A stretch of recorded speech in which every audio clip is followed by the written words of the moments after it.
कोलकाता शहर की वैसे तो बहुत सारी कहानियां हैं, लेकिन कोलकाता शहर की वो सुबह कुछ अलग ही थी। उस दिन का सूरज अपने साथ एक ऐसा सवेरा लेके आया था जिसने पूरे वेस्ट बंगाल को कई दिनों तक सोने नहीं दिया, क्योंकि उस दिन ऐसा कुछ घटित हुआ था जिसे सोचकर लोगों के रोंगटे खड़े हो जाए। नमस्कार, स्वागत है आपका हमारे YouTube चैनल पर, जहां हम आपको रूबरू करवाते हैं ऐसी अनसुनी कहानियों से जिसे सुनकर आपके रोंगटे खड़े हो जाए। तो कहानी शुरू करने से पहले वीडियो को लाइक और चैनल को सब्सक्राइब जरूर कर ले, ताकि ऐसी इंटरेस्टिंग वीडियोस आपसे मिस ना हो जाए। कहानी शुरू होती है 1999 में कोलकाता के दमदम इलाके के शुभम अपार्टमेंट से, जहां फ्लैट नंबर 4A के पड़ोसियों को सुबह सुबह किसी के चिल्लाने की आवाज आती है। कुछ देर तो सभी पड़ोसी सोचते हैं आपसे झगड़ा हो रहा होगा, किसी का कोई पारिवारिक मामला होगा, और ये सोचकर सभी अपने सुबह के काम में बिजी हो जाते हैं। लेकिन कुछ देर बाद वही जोर जोर से चिल्लाने की आवाजें आना शुरू हो जाती है, तो पड़ोसियों को मामला गंभीर लगता है और सभी शुभम अपार्टमेंट के 4th फ्लोर के फ्लैट नंबर 4A की ओर आते हैं। और वहां का जो नजारा होता है उसे देखकर सबके होश उड़ जाते हैं। सजल एक कुर्सी पर बैठा है, उसके हाथ पांव रस्सी से बंधे हुए हैं। पड़ोसी ये देखकर हैरान हो जाते हैं।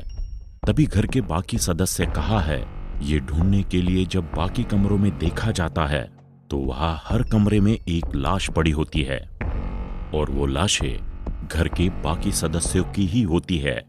पड़ोसी तुरंत पुलिस स्टेशन को सूचना देते हैं और सजल को अस्पताल ले जाया जाता है, क्योंकि सजल के शरीर पर भी कुछ चोट के निशान थे।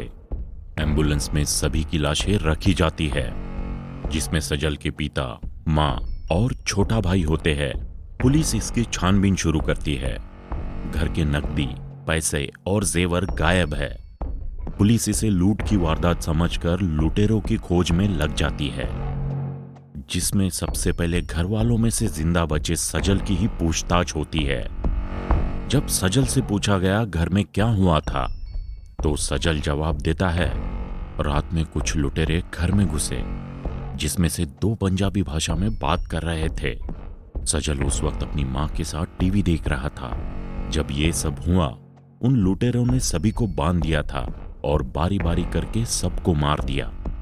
लेकिन जब पुलिस ने सजल से पूछा कि उन लुटेरों ने तुम्हें क्यों नहीं मारा, तो सजल कुछ ठीक से जवाब नहीं दे पाया। पुलिस को लगा कि इतनी बड़ी वारदात हो गई और सजल की उम्र कम है, इसीलिए कोई जवाब नहीं दे पा रहा होगा। लेकिन छानबीन के दौरान पुलिस के हाथ कुछ ऐसे सबूत लगे जो कुछ और ही कह रहे थे। घर में मौजूद सभी लोगों को हत्यारों ने इतनी बर्बरता से मारा था और सजल के शरीर पर बस कुछ हल्के निशान थे। पुलिस ने सजल से गहनता से पूछताछ की और सजल टूट गया और उसने पूरा वाकया बयां कर दिया। सजल के अनुसार सजल ने घर वालों का सभी का कत्ल किया था और उसे उसका कुछ अफसोस भी नहीं था, क्योंकि सजल के पिता ने 2 शादियां की थी और सजल के पिता अपने दूसरी पत्नी और बेटे के साथ रहते थे, और सजल की मां को उसके पिता ने छोड़ दिया था। मरने वालों में सजल के पिता, सजल की सौतेली मां नियोती और सजल का सौतेला भाई कजल था। सजल ने उन्हें क्यों मारा ये पूछने पर सजल ने जवाब दिया, सजल के पिता ने उसकी मां को छोड़कर दूसरी शादी कर ली थी और उसे अपने पिता को दूसरी महिला के साथ रहते हुए देखकर बुरा लगता था। सजल के पिता सजल को भी अपने साथ ले आए थे, इसलिए सजल को यह लगता था कि उसे उसकी मां से दूर कर लिया गया है। सजल ने बताया, उसकी सौतेली मां उसके साथ बुरा बर्ताव करती थी, उसे मारा पीटा जाता था। यही नहीं, सजल के पिता भी उसे पीटा करते थे। सजल के भाई कजल को बड़े प्यार से रखा जाता था, लेकिन सजल की कोई परवाह नहीं करता था। सजल और उसकी मां ही दुखी थे, बाकी सब खुश थे। इसीलिए सजल ने सबसे बदला लेने के लिए ऐसा किया। सजल ने बताया कि उसकी मां उसे प्रेस से जला भी दिया करती थी, और उसने ये सब बातें अपने स्कूल के दोस्तों को भी बताई थी। सभी लोग सजल के दुख में दुखी थे, इसीलिए उन सभी दोस्तों ने भी सजल का साथ उसके घर वालों के कत्ल में दिया था। जब सजल के उन दोस्तों को पुलिस स्टेशन बुलाया गया तो उन सब ने कत्ल की बात कबूली और ये भी बताया सजल को उसके घर वाले बहुत तंग करते थे। इसीलिए दोस्त को इन सब से निकालने के लिए एक ही तरीका उन्होंने अपनाया और ये सब उन्होंने अपने दोस्त के लिए किया। सभी ने अपना जुर्म कबूला था।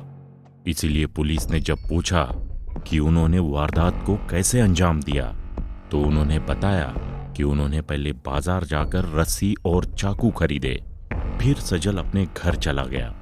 सजल ने घर जाते ही अपनी सौतेली मां को कुर्सी से बांध दिया जो उस वक्त टीवी देख रही थी, और तभी सजल के बाकी दोस्त भी घर में घुस गए जिन्होंने धारदार हथियार छुपाए हुए थे। उन सब ने जाकर कमरों में सजल के पिता सुबल बुरोई और कजल बुरोई को बांध दिया। फिर सजल ने सौतेली मां का गला घोटकर उसे मौत के घाट उतार दिया। फिर वो पिता के कमरे में गया जहां पिता सुबल बुरोई को भी गला दबाकर मार दिया। फिर कजल की बारी थी, लेकिन कजल गला दबाने से मरा नहीं। इसीलिए सजल ने चाकू निकालकर उसके शरीर पर खोदना शुरू किया जिससे कजल की जल्दी मौत हो गई। फिर उन्होंने चाकू और हाथ साफ किया जिसके लिए उन्होंने घर में रखे सरसों के तेल का इस्तेमाल किया। सबके मर जाने के बाद वो लोग कुछ देर वही बैठे, बातें की, फिर फ्रिज खोलकर मिठाई खाई। सजल ने एक फिल्म देखी थी जिसमें कातिल लोगों को घर में घुसकर मारने के बाद उस घर में कुछ खाता है और खाने के बाद उस खाने के पैसे वहां छोड़कर चला जाता है। सजल और उसके दोस्तों को उस फिल्मी कातिल का वो स्टाइल बहुत पसंद आया था, इसीलिए उन्होंने भी खाने के बाद उस खाने के पैसे वहां छोड़े थे। कुछ देर बाद सजल ने कहा उसे भी मारो नहीं तो पुलिस को शक हो जाएगा। इसीलिए दोस्तों ने सजल के साथ भी मारपीट की ताकि लोगों को लगे कि वो भी एक विक्टिम है, और उनमें से एक दोस्त घर का सारा जेवर, पैसा और सारा सामान लेकर निकल गया जिससे लूट का मामला बने। उसके निकलने के थोड़ी देर बाद सजल को कुर्सी पर बांधकर सभी दोस्त अपने अपने घर चले गए। जिसने भी सुना वो अपने कानों पर यकीन नहीं कर पाया। सजल बुरोई की कहानी एक ऐसे 16 साल के बच्चे की कहानी है जिसे सुनकर यकीन नहीं होता कि वो मात्र 16 साल का एक आम बच्चा है। पूरे वेस्ट बंगाल को हिलाकर रख देने वाले इस 16 साल के बच्चे के दिमाग में क्या चल रहा था किसी को पता नहीं था, लेकिन बदले की आग ने इस बच्चे का नाम बंगाल के सभी पुलिस स्टेशन में मशहूर कर दिया। सजल को पुलिस हिरासत में लेकर उस पर केस चला, लेकिन सजल केवल 16 साल का था जिसकी वजह से यह मामला जुवेनाइल कोर्ट में चला। तब वहां पता चला सजल की उम्र 16 साल के ऊपर है और इसीलिए लोअर कोर्ट ने सजल को सजाए मौत दी, क्योंकि कोर्ट का कहना था कि सजल केवल 17 साल की उम्र में इतनी बर्बरता से अपने परिवार का कत्ल कर सकता है तो इसके लिए सजा सजाए मौत से कम भी नहीं होनी चाहिए। सजल को जेल में डाल दिया गया। जेल में सजल बाकी कैदियों की तरह आम बर्ताव करता था। उसी जेल में तैनात एक पुलिस वाले ने बताया कि वो एक होनहार पेंटर भी है, एक से बढ़कर एक पेंटिंग्स भी बनाता रहता है। वो इतनी खूबसूरत पेंटिंग्स बनाता था कि कई बार उसकी पेंटिंग्स की प्रदर्शनी भी लगाई गई थी। उससे बात करके लगता ही नहीं कि वो इतने संगीन जुर्म में यहाँ बंद है। सबसे घुलने मिलने वाला सजल सबका दोस्त बन गया। एक दिन सजल ने पेट में दर्द की शिकायत की। सजल को अस्पताल ले जाया गया। वहां सजल ने फिर एक बार अपने दिमाग की खुराफात को दिखाया।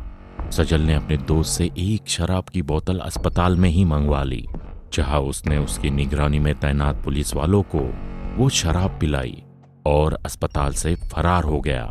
शातिर सजल ने पहले ही शराब में अफीम मिला दी थी जिससे पुलिस वाले बेहोश हो जाए। वहां से भागकर सजल मुंबई पहुंचता है। मुंबई में सजल कई साल रहता है। अब सजल 25 साल का नौजवान हो चुका है और वही वो एक लड़की के साथ शादी भी कर लेता है। जल्द ही उसकी पत्नी प्रेग्नेंट हो जाती है और उसे लेकर सजल कई सालों के बाद कोलकाता वापस आता है। अब सजल जल्दी जल्दी पैसा कमाना चाहता है, जिसके लिए सजल एक चोर के साथ मिलकर काम करने लगता है और अपना नाम शेख राजू रख लेता है, क्योंकि सजल जानता है कि सजल बुरोई के नाम से उसे आसानी से पहचाना जा सकता है। एक दिन शेख राजू पुलिस द्वारा धर लिया जाता है। उसे कई लूट और वारदातों के मामले में कारावास दिया जाता है। वहां के एक पुलिस अफसर जो उसी जेल में तैनात थे जहां से सजल भागा था। राजू शेख को देखकर उस पुलिस अफसर को ऐसे लगता है कि उसने शेख राजू को इसके पहले भी कहीं देखा है। इसीलिए वो शेख राजू की फाइल निकलवाता है और उसमें उसे पता चलता है कि उसका नाम शेख राजू नहीं है। पड़ताल चलती है और राजू शेख ही सजल बुरोई निकलता है। समय का नकाब ओढ़कर सजल सोच रहा था कि उसे इतने साल बाद कोई पहचान नहीं पाएगा, लेकिन उसके सोच के उलट उसे पहचान लिया गया। सजल पर फिर एक बार मुकदमा चलता है जिसमें हाईकोर्ट सजल की मौत की सजा को उम्र कैद में बदल देती है, जो 14 साल की हुआ करती थी उस समय। और इस बिना पर सजल पहले ही 7 साल की सजा काट चुका है और अब 7 साल उसे जेल में हो चुके हैं। इसीलिए सजल बुरोई को कोर्ट ने 2010 में जमानत दे दी। दुनिया भर के साइकेट्रिस्ट इस मामले पर अपनी अलग अलग राय रखते हैं। इस पर कई टीवी डिबेट्स भी हुई है कि सजल को फांसी होनी चाहिए थी या नहीं। आपकी क्या राय है? सजल बुरोई नाम के इस लड़के पर वीडियो पसंद आया तो लाइक करिए, हमें कमेंट में बताइएगा। चैनल को सब्सक्राइब करें और दोस्तों के साथ भी शेयर करें। मिलते हैं अगली वीडियो में। नमस्कार।